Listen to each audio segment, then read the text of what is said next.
તાટ્યા મામા જેમને રોબિનહુડ તરીકે પૂરો દેશ અને દુનિયા ઓળખે છે, એમની 184મી જન્મ જયંતિ છે અને સાથે સાથે 1950માં દેશનું બંધારણ બન્યું અને આજ 26મી જાન્યુઆરીને આપણે પ્રજાસત્તાક દિવસ તરીકે, ગણતંત્ર દિવસ તરીકે ઓળખીએ છીએ। ત્યારે સૌપ્રથમ બધાને એમની શુભકામનાઓ પાઠવું છું અને આજની સભામાં તમામ સંગઠન, તમામ પક્ષ, પાર્ટી, સંપ્રદાયના તમામ સાથીઓ અહીંયા મોટી સંખ્યામાં ઉપસ્થિત થયા છે। વડીલો, માતાઓ, બહેનો, યુવાનો બધાને ચૈતર વસાવાના જોહાર અને ઉલ ગુલામ જિંદાબાદ કરું છું। સાથીઓ, મંચ પરથી ઘણી બાબતોની ચર્ચા થઈ છે। તાટ્યા મામા બિલના પૂરા ઇતિહાસની વાતો થઈ છે, ત્યારે એ જ વાતો હું ફરીને દોહરાવીશ નહીં, કેમ કે આયોજક મિત્રોએ કીધું છે કે 10 મિનિટની સમય મર્યાદા બાંધી છે, એટલે મુદ્દાસરની વાત કરીને બીજા વક્તાઓને પણ આપણે સાંભળવાના છે। ત્યારે સાથીઓ, આજે આઝાદી જે આવી છે, આઝાદીના પર્વ તરીકે દેશના સ્વાતંત્ર્ય સેનાનીને આપણે યાદ કરીએ છીએ, એમને નમન કરીએ છીએ, વંદન કરીએ છીએ, પણ જે સ્વાતંત્ર્ય સેનાનીઓ દેશના આઝાદીમાં યોગદાન આપ્યું છે, શહીદી વહોરી છે, એમને પણ આ મંચ પરથી યાદ કરીએ છીએ। આ મંચ પરથી હું સ્પષ્ટપણે કહેવા માંગુ છું, દેશની આઝાદી માત્ર ચરખા ચલાવવાથી નથી આવી, દેશની આઝાદીમાં આદિવાસીઓના પણ લાખો લોકોના શહીદી વહોરી છે। તમે ઇતિહાસ જોશો, મેવાડમાં જ્યારે મુગલોનું આક્રમણ થયું ત્યારે પૂંજા ભીલ એમની આખી સેના હતી। હલ્દીબાઈ, જે હલ્દી ઘાટીનું ઘર્ષણ થયું, એમાં હલ્દીબાઈ હતા, મધ્યપ્રદેશના તાટ્યા ભીલ હોય, જલકારીબાઈ હોય, રાણી દુર્ગાવતી હોય, મહારાષ્ટ્રના ખાદ્ય નાયક હોય, ભાગરા નાયક હોય, ગોલિયા મહારાજ હોય, રામદાસ મહારાજ હોય, જે તે સમયના બિહારમાં બિરસા મુંડા હોય, ફૂલો ઝાલો હોય, સિંધુ કાનો હોય, એવા કેટલાય લોકોએ, ગુરુ ગોવિંદજી હોય, પાલ દડવાડાનો હત્યાકાંડ હોય, રૂપસિંહ નાયક હોય, બબલિયા નાયક હોય, બાબરિયા નાયક હોય, જોરિયા પરમેશ્વરની એ લડાઈ હોય કે આપણે આજે જેને યાદ કરીએ છીએ તાટ્યા મામાની એક ક્રાંતિકારી લડાઈ હોય। સાથીઓ, આપણા ઇતિહાસમાં આપણા પૂર્વજોને આટલી મોટી શહીદી આપી છતાં આપણા ઇતિહાસના પાનામાં આપણા પૂર્વજોને સ્થાન નથી મળ્યું, પણ આજે બધાની જાગૃતતાથી, બધાના પ્રયાસોથી આપણા પૂર્વજોનો ઇતિહાસ આજે ગળા મુર્દાની જેમ બહાર આવી રહેલો છે અને વડાપ્રધાનને આજે જોહાર અને જય બિરસા મુંડા બોલવું પડે છે। આ આપણી બધાની તાકાત છે। એકલા સમીરભાઈ, રાહુલભાઈ, કાંતિદાદા, એકલા ચૈતર વસાવા કે દિલીપભાઈ થી સમાજની જાગૃતતા નથી આવવાની, સમાજની એકતા નથી આવવાની, પણ આપણે બધાએ પ્રયાસો જ્યાં પણ હશો આપણે એ પ્રયાસો આપણે કરવા પડશે। આપણે અધિકારીમાં હશું તો અધિકારીની જગ્યા પરથી સમાજને એક કરવા, સમાજની સંસ્કૃતિ અસ્મિતા જાળવવા માટેના પ્રયાસો કરવા પડશે। અમારા જેવા ચૂંટાયેલા પદાધિકારીએ અમારા સ્થાનેથી સમાજને કઈ રીતના ઉપયોગી થાય એના પ્રયાસો આપણે કરવા જોઈએ। આગળના એક વક્તાઓએ કીધું કે આજ ભિલોડાની ધરતી પર એક દીપક બરંડા નામના દીકરાને જે લોકો બહારથી આવીને આપણા બાળકોની શિષ્યવૃત્તિ પર કોલેજો ચલાવે છે, આપણા લોકોની ગ્રાન્ટ પર પોતે જીવે છે, એવા એનજીઓ અને ટ્રસ્ટીઓ દ્વારા 18 થી 19 લાકડીઓ મારવામાં આવી। મગજ અને કાનના પડદા ફાટી ગયા, મગજ આજે પણ દુખે છે, આજે પણ એ દીકરો ચાલી નથી શકતો।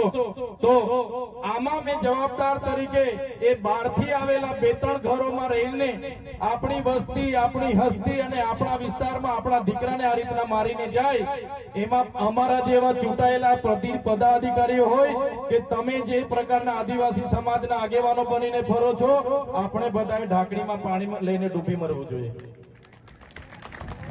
બહારથી આવેલા 2 પરિવારના લોકો આપણા વિસ્તારમાં જીવા માટે આવ્યા અને આપણા દીકરાને આ રીતના મારે, એ આપણે કઈ રીતના ચલાવી શકીએ? ચલાવી શકાય? ના ચલાવી શકાય। એ આપણી ફ્રીશીપની ગ્રાન્ટ હોય, પોસ્ટ મેટ્રિક શિષ્યવૃત્તિની ગ્રાન્ટ હોય, આપણા એસટી વિદ્યાર્થીઓની ગ્રાન્ટ પર ચાલતી એ સંસ્થા છે, આજે કરોડોપતિ બની ગયેલા છે। અને એના ધારાસભ્ય, જ્યારે હું જેલમાં હતો એનો ઓડિયો વાયરલ થયેલો, એકાદ કોઈને ધમકી આપતા હતા કે તમારા ચૈતર વસાવાને કેવા ફિટ કર્યા છે ને, એમને પૂછી લેજો, એવો એમનો ઓડિયો પણ વાયરલ થયેલો, ખબર છે ને બધાને? એ ધારાસભ્ય પીસી બરંડાએ આપણા દીકરાને આટલો મોટો માર માર્યો અને દવાખાનામાંથી રજા અપાવી દીધી, સરકારી દવાખાનામાં ગયા તો ત્યાંથી રજા અપાવી દીધી અને પોલીસ વિભાગ પર દબાણ ઉભું કર્યું અને એવું સોગંદનામું કોર્ટમાં રજૂ કર્યું, એ ભાઈને એટ્રોસિટીમાં અહીંયા જામીનો મળી ગયા. ત્યારે આવા નેતાઓને તમે ચૂંટીને મોકલ્યા છે, અમે નથી ચૂંટીને મોકલ્યા. આવનારા દિવસોમાં એવા નેતાઓને લીલે તોરણે ઘરે મોકલી આપો તમે. જે નેતા સમાજના નથી થવાના એ નેતા ક્યારે આપણા પ્રતિનિધિ નહીં હોઈ શકે. આજે હું તમારી વચ્ચે આવીને ઉભો રહ્યો છું ત્યારે હું કોઈ પાર્ટીના ધારાસભ્ય તરીકે નથી, હું આદિવાસીના પ્રતિનિધિ તરીકે તમારી વચ્ચે આવીને ઉભો છું.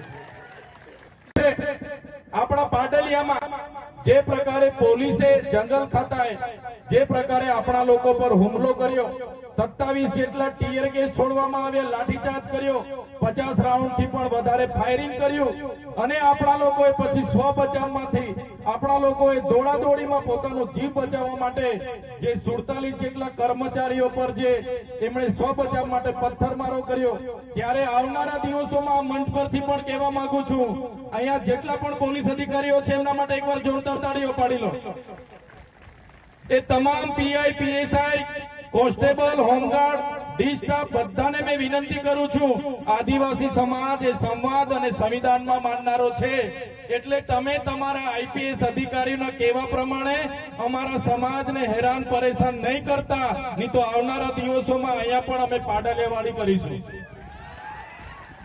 અને જરૂર પડશે આવનારા દિવસોમાં ગાંધીનગર તરફ પણ પ્રસ્થાન થશે અને ગાંધીનગરમાં જો આદિવાસીઓના ખોટા જાતિ પ્રમાણપત્રને લઈને જે લોકો નોકરીઓ પર છે, જે લોકો રિઝર્વેશનનો લાભ લઈને ઘૂસીને આજે અમારો હક છીનવે છે, એવા લોકોની જો આવનારા દિવસોમાં વિશ્લેષણ સમિતિ એનો નિકાલ નહીં કરશે, આદિવાસીઓના જેટલા પણ પ્રશ્નો છે એનું નિરાકરણ નહીં લાવશે તો આખો આદિવાસી સમાજ આવનારા દિવસોમાં ગાંધીનગર તરફ પ્રસ્થાન કરશે અને ગાંધીનગરમાં અમે સત્તામાં બેઠેલા લોકો સાથે નેપાળવાડી કરવા પણ તૈયાર છે.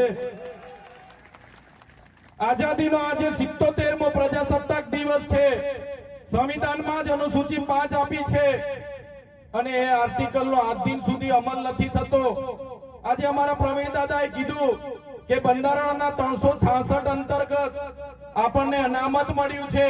ત્યારે અહીંયા બેઠેલા મારા વડીલો, માતા બહેનો, તમને મેં વિનંતી કરવા માંગુ છું, વાકેફ કરવા માંગુ છું, આર્ટિકલના 360ની પેટા કલમ 25 અંતર્ગત આપણને હિન્દુ મેરેજ એક્ટ લાગુ નથી પડતો. 1955 નો હિન્દુ મેરેજ એક્ટ લાગુ નથી પડતો. 1956 નો આપણને વારસાઈ ધારો લાગુ નથી પડતો.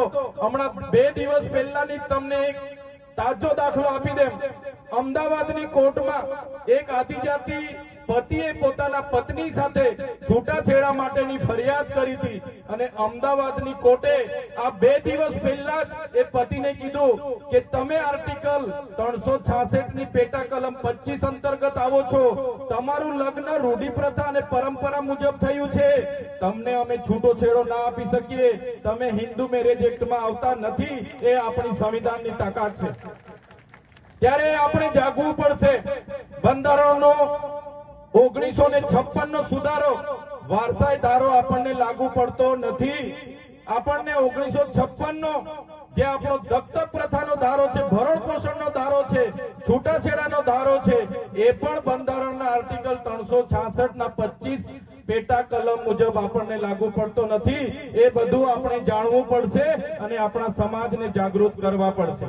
સાથીઓ, 2027માં જાતિગત જનગણના આવવાની છે અને એમાં આપણી જે ધર્મની કલમ હશે એ આ લોકો લાવવા માંગતા નથી. ત્યારે આ મંચ પરથી તમને બધાને કહેવા માંગુ છું, આવનારા દિવસોમાં જે પ્રકારે ઝારખંડની સરકારે, હેમંત સોરેનજીની સરકારે ઝારખંડ રાજ્યમાં સરના ધર્મો કોડ લાગુ પાડ્યો છે, એ જ પ્રકારે ગુજરાતમાં પણ આદિવાસી ધર્મો કોડ લાગુ થાય, આપણી કોલમ આવે, એના માટે આપણે લડવું પડશે. આદિવાસીઓ માટે અલગ ધર્મો કોડની માંગ આ મંચ પરથી પણ કરીએ છીએ અને આવનારા દિવસોમાં તમામ અહીંયા ઉપસ્થિત આગેવાનોને વિનંતી કરું છું, તમારી આગેવાનીમાં ગુજરાતના વિધાનસભાના બજેટ સત્રમાં મોટા કાર્યક્રમનો ગાંધીનગર આહવાન કરો. ગુજરાતના 14 જિલ્લામાંથી આદિવાસીઓને ભેગા કરવાની જિમ્મેદારી અમે લઈએ છીએ. આદિવાસીઓનો અલગ ધર્મકોડ હોવો જોઈએ.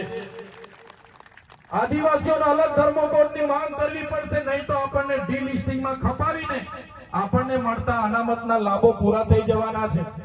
આજે તમે જોઈ લો, જે લોકો ગૌણ સેવા પસંદગી મંડળની આજે 40% કટઅપનો રેશિયો લાવ્યા છે. આ લોકો જીએડી ના 18/5/2023 નો પરિપત્ર તમે વાંચજો. આદિવાસી ઉમેદવારોને 15% મળેલી અનામતની જગ્યાએ આ લોકોએ 335 નો ઉલ્લંઘન કરીને, આર્ટિકલ 335 નો ઉલ્લંઘન કરીને આદિવાસી વિદ્યાર્થી હોય કે એસી વિદ્યાર્થી હોય એ ઉમેદવારે ફરજિયાત 40% લઘુત્તમ માર્ક લાવશે તો જ પસંદગી પામશે એવી પરિપત્ર બહાર પાડ્યો છે. આ મંચ પરથી તમને કહેવા માંગુ છું, આવનારા દિવસોમાં 18/5/2023 નો પરિપત્ર રદ કરાવવા માટે અને આપણા વર્ગતળના ઉમેદવારોને ન્યાય અપાવવા માટે પણ ગાંધીનગર ખાતે આપણે આંદોલન કરવું પડે તો આપણે બધાએ ઉપસ્થિત થવાની જરૂર છે અને સરકારના જીએડીને આ પરિપત્ર રદ કરાવવો પડશે. સાથીઓ, આજે આદિવાસી અસ્મિતાની વાતો થાય છે, સંસ્કૃતિની વાતો થાય છે, ત્યારે હું તમને વિનંતી કરવા આવ્યો છું, તમારો સ્વમાન જગાડવા આવ્યો છું. આજે આદિવાસીની વાત ચિંતન શિબિર છે. આજે જે પણ લોકો પોતાનો સમય આપીને અહીંયા આવ્યા છો એમને હું નમન કરું છું, વંદન કરું છું. પણ આપણી બધાની જવાબદારી છે, અહીંયા માત્ર ભાષણબાજી કરીને નીકળી નથી જવાનું. આપણે આ મંચ પરથી સંકલ્પ લેવાના છે કે આજે આપણા સમાજ ખોટા જાતિના પ્રમાણપત્રનો સામનો કરી રહ્યો છે. આ 40% કટઅપનો સામનો કરી રહ્યો છે. આજે જે શિક્ષણ મળે છે એ શિક્ષણ પણ આપણા બાળકોને યોગ્ય મળતું નથી અને બાળકો થોડા ઘણા ભણી ગ્રેજ્યુએશન થાય એને રોજગારી નથી મળતી, નોકરી નથી મળતી. એ તમામ પ્રકારની સમસ્યાઓ જે આ વ્યવસ્થાએ પેદા કરી છે, ત્યારે આ સરકાર સામે પણ આપણે ઉતરવું પડશે. આઝાદીના 78 વર્ષ થઈ ગયા. આજે ગણતંત્ર દિવસ છે. બંધારણે તો એવું કીધું છે, અમે ભારતના લોકો આ ભારત દેશને સ્વતંત્રતા, સમાનતા અને બંધુતા પ્રદાન કરીએ છીએ. ધર્મનિરપેક્ષ રાજ્ય જાહેર કરીએ છીએ, લોકશાહી રાજ્ય જાહેર કરીએ છીએ. પણ આજ દિન સુધી આદિવાસીઓના કાયદાનો અમલ થયો નથી. આજે પણ આદિવાસીઓના એટલા શોષણ થાય છે, ઉત્પીડન થાય છે, આદિવાસી સાથે અન્યાય થાય છે. ત્યારે આપણે બધાએ જાગવું પડશે.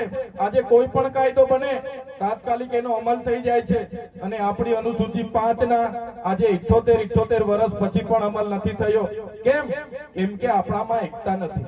લોકતાંત્રિક રીતે બનેલી પાર્ટીઓમાં આપણે બધા વેચાયેલા છે, સંગઠનોમાં વેચાયેલા છે, ધર્મ સંપ્રદાયોમાં વેચાયેલા છે, જ્ઞાતિ જ્ઞાતિમાં વેચાયેલા છે. ત્યારે આ મંચ પરથી તમને બધાને કહેવા માંગુ છું, એક આદિવાસી તરીકે આપણે બધાએ ધર્મ સંપ્રદાય હશે, પાર્ટીઓ હશે, જ્ઞાતિ જ્ઞાતિ હશે કે કોઈ પણ સંગઠનો હશે, ભૂલીને છેલ્લી લડાઈ માટે તૈયાર થઈ જવું પડશે. નહીં તો આવનારી પેઢીઓ માટે આપણે કંઈ બચાવી નથી શકવાના. આજે જળ, જંગલ, જમીન પરના અધિકારોના પ્રાવધાન હોવા છતાં આજે જંગલ ખાતું આપણા લોકોને હેરાન કરી રહ્યું છે. આજે પોલીસ ખાતું આપણા લોકોને હેરાન કરી રહ્યું છે. સત્તામાં બેઠેલા લોકો આપણી જમીનો સંપાદન કરી રહ્યા છે. ત્યારે આપણે બધાએ જાગવું પડશે, થવું પડશે. વાત કહેવા માટે આજે અહીંયા આવ્યો છું. આદિવાસી એ આદિ અનાદિ કાળથી પોતે સ્વતંત્ર જીવન જીવવાનો ટેવાયેલો છે. સ્વાયત્ત, સ્વાવલંબન અને પ્રકૃતિ સાથે રહેતા શીખ્યો છે. પ્રકૃતિના મૂલ્યનું જતન કરતા શીખ્યો છે. પ્રકૃતિને પૂજનારો આદિવાસી સમાજ છે. પણ આજે આદિવાસી સમાજ જે ઈચ્છે તે શિક્ષણ નથી. આજે આપણે શું પહેરવા માંગીએ છીએ એ પણ કોર્પોરેટ લોકો નક્કી કરે છે. આપણે કઈ ગાડીમાં ફરવાનું છે એ પણ બીજા લોકો નક્કી કરે છે. આપણે શું ખાવું છે એ પણ બીજા લોકો નક્કી કરે છે. આપણે શું કરવું છે એ પણ બીજા લોકો નક્કી કરે છે. ત્યારે આપણે ફરી મૂળ સંસ્કૃતિ, મૂળ પરંપરા અને જે આપણી અસ્મિતા છે એને જાળવી રાખવા માટે, આપણી બોલી ભાષાને જાળવી રાખવા માટે, આપણા પહેરવેશને જાળવી રાખવા માટે આપણે બધાએ ફરી આપણા સમાજમાં જાગૃતતા લાવવી પડશે. એ જ વાત સાથે વધારે વિશેષ હું વાત નહીં કરું. એક સમાજના ધારાસભ્ય તરીકે સૌ તમને અપીલ અને વિનંતી કરું છું, આજે આપણે અહીંથી આપણા સંકલ્પો લઈને જવું પડશે. આ મંચ પરથી જે પણ લોકોએ પોતાના વક્તવ્ય આપ્યા છે પોતાના ઉપદેશો આપ્યા છે એને વધારે ને વધારે આપણા સમાજમાં કઈ રીતના પહોંચાડી શકાય, એ ચાહે વન અધિકાર અધિનિયમ 2006 ની વાત હોય, એ ચાહે 73 AA ની વાત હોય, એ ચાહે જમીન સંપાદનના કાનૂનની વાત હોય, એ ચાહે જળ જંગલ જમીન પરના આદિવાસીઓના પ્રાવધાનની વાત હોય, રૂઢિ પરંપરાગત અંતર્ગત આદિવાસીઓને મળેલા અધિકારોની વાત હોય, ગામ સભા મળેલા પાવરોની વાત હોય, આપણા મુખીઓ, આપણા પૂજારાઓ, આપણા સરપંચો એમણે પણ આ જાગૃતતા લાવવી પડશે. એ વાત કહેવા માટે અમે આજે ઉપસ્થિત થયા છે. ત્યારે વધારે વાત નથી કરતો, ઘણા આગેવાનો અહીંયા ઉપસ્થિત થયા છે, એમને પણ આપણે સાંભળવાના છે. ત્યારે આજના આ કાર્યક્રમમાં આયોજન કરતા તમામ આયોજક મિત્રોનો, અહીંયા ઉપસ્થિત થયેલા નામી અનામી તમામ સંગઠનના પદાધિકારીઓનો, તમામ સરપંચો, મુખીઓ, પટેલો અને વડીલો, મારી માતા તુલ્ય માતાઓ, બહેનો, યુવાનો, બધાનો જ હું ખૂબ ખૂબ આભાર માનીને વિનમું છું. બધાનો ખૂબ ખૂબ આભાર. જોહાર. જય આદિવાસી, જય ભીલ પ્રદેશ.